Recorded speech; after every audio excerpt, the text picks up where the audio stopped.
Shalom Vacha, que le bon Dieu protège, vous donne la santé, la joie, la prospérité. Aujourd'hui, Raboté, on va parler la Emouna sur un plateau. C'est quoi la Emouna sur un plateau? Grâce à Dieu. Baruch Hashem. On est né juif. On a été éduqué chez nos parents. Nos parents nous ont donné une bonne éducation. On sait qu'on est juif. On fait Pessah, Shabbat, Nida. On respecte les mitzvot, on met tefillin. Baruch Hashem. Tout le temps, on a un problème, on appelle un tzaddik. On a un problème, on lit Tehillim. On a, Baruch Hashem. On est entouré des prières. Et grâce à Dieu, Baruch Hashem. Maintenant, on est en pleine guerre. Ne croyez pas on veut cette guerre, on va pas cette guerre. On prie à Kadosh Baruch Hu. Ne croyez pas que on se réjouit de cette guerre. C'est une guerre qui fait peur à tout le monde. C'est une guerre qu'on ne sait pas comment elle va se terminer. On prie à Kadosh Baruch Hu, on a la Emouna. Mais Rabotai, je vous pose une question. Pour nous, c'est facile la Emouna. Pour nous, c'est très très très facile. Mais comment cette Emouna en Dieu elle est venue? C'est ça la question qu'on doit se poser. Eh bien, mes amis, par exemple, il y a quelqu'un qui est venu chez moi cette semaine, il avait une grave maladie, et tous les résultats, ils n'étaient pas bons, et il a fait quelque chose d'incroyable. Il est parti, il a fait la tzedaka, il est parti pèleriner, il a prié, il a pris sur lui des choses, et il est parti refaire ses analyses. Les médecins ne comprennent rien. Il n'a rien. Des histoires comme ça, je les ai écoutées plusieurs fois dans ma vie. Peut-être des centaines de fois. Cette Emouna, moi je connais des histoires comme ça. Je peux vous raconter des milliers d'histoires comme ça.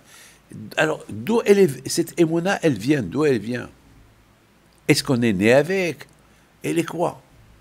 Mes amis, il y a un. Tout a commencé par une personne. Il s'appelle Avraham Avinu. Et lui, à l'âge de 3 ans, son père, il était idolâtre. À cette époque, il n'y avait pas de religion. Chacun y croyait en un Dieu. Il y a ceux qui croyaient que le soleil, c'est le Dieu. Il y a ceux qui croyaient que la lune, c'est le Dieu. Il y a ceux qui croyaient que les étoiles, c'est le Dieu.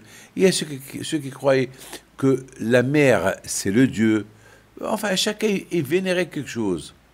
Mais Abraham Avinu, à la vache, il a dit, c'est pas possible. Ils ne peuvent pas avoir beaucoup des dieux à la fois qu'ils ont créé ce monde. C'est pas possible. Il y a un qui qui gouverne. Il y a un Dieu, le Dieu des dieux. C'est pas possible. Eh bien, mais c'est la vérité. Il faut être réaliste. Il ne peut pas avoir comme un enfant. Un enfant, il peut pas sortir de rien comme ça. Hop, quelque chose d'invisible et que ça sort. Impossible. Abraham Avinu, il avait un problème. Il a commencé à faire des recherches. Il a commencé à faire des recherches pas pour le plaisir, mais pour vénérer. C'est important lorsqu'on est croyant. On est équilibré. Lorsqu'on est croyant, comme maintenant on est en guerre, le fait qu'on a la foi en Dieu, ça nous donne un peu d'équilibre psychologique. On prie. Il y a une différence, quelqu'un qui prie, quelqu'un qui ne prie pas. Celui qui prie, au moins, il compte sur Dieu. Mais quelqu'un qui ne prie pas, quelqu'un qui ne croit pas, il a compté sur personne. Il compte que sur le hasard. Il compte sur quoi? Le hasard. Mais moi, au moins, on croit en Dieu, ça nous donne un équilibre. Alors, Abraham Avinu, il n'était pas satisfait, il n'était pas content avec lui-même. Il a dit, c'est pas possible.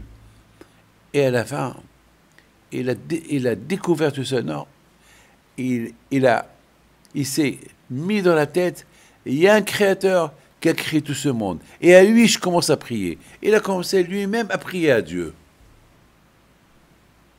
Il était convaincu. Il était un contre tout le monde. Et tout le monde qui se moquait de lui, mais non, tu es fou, mais ton Dieu à toi, il n'existe pas, il y a beaucoup de dieux, c'est le Dieu du soleil. Lui, il dit, laisse pas, lui, avec son argument, c'est pas possible. Et c'est pas possible qu'un millier de dieux, qu'ils ont créé un monde, c'est pas possible. D'où ils sont venus ces dieux-là? D'où ils sont venus? Il y a un seul qui a toujours existé, et c'est lui qui a créé tout. Et c'est lui le vrai Dieu. C'est comme ça. Ça veut dire qu'Abraham Avinu, il a découvert Hachem tout seul. Jusqu'à que le jour que Hachem lui dit, Abraham, c'est moi ton Dieu. Tu m'as cherché, voilà, tu m'as trouvé. En plus, tu es le premier à me trouver, alors que toi, tu es ni rabbin, tu n'as pas été à la yeshiva, tu as été nulle part, toi-même, tu m'as découvert, alors de toi, je vais mettre au monde un peuple qui va suivre ton exemple. Donc, mes amis, celui qui était l'origine de la Emouna, c'est Abraham, qui l'a transmis la Emouna à Yitzhak. Yitzhak, qui l'a transmis la Emouna à Yaakov, Yaakov ou Shvatim, jusqu'à nous aujourd'hui. Voilà, Rabotai, l'origine de la Emouna, qu'elle a été donnée sur un plateau. Et voilà. Alors, avec les deux Akash Hu Bizchut, Abraham, Yitzhak et Yaakov, qu'Akash Hu, il nous aide, Be'ezat Hashem, et vous protège avec grâce.